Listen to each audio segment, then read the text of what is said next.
I kick off today's trending news with some amazing science that came out between Ford and McDonald's.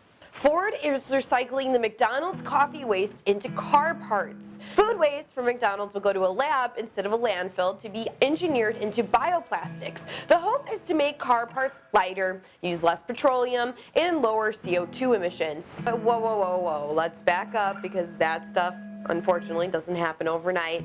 Here's how coffee waste turns into car parts. Chaff is the dried skin of the bean that naturally comes off during the roasting process. It's typically turned into garden mulch or charcoal in North America.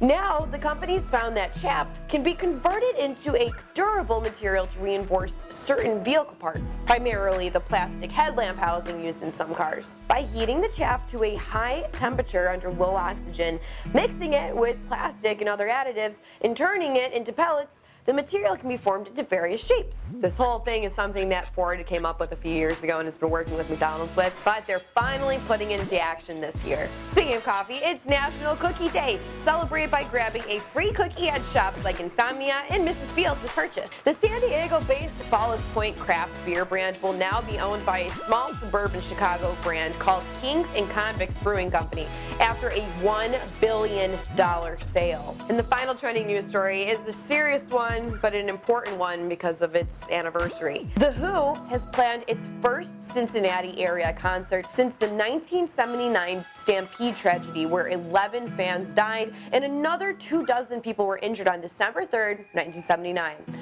This was amid confusion and lack of preparation for thousands of fans lined up for the first come, first served seats. Pete Townsend has recently said he's always regretted not sticking around to deal with the aftermath. Instead, the band left the Riverfront Coliseum on December 3rd and moved to Buffalo, New York on the next stop of their tour. And that wraps up your 5 to Know. I'm Matt Cardona. I'll see you tomorrow.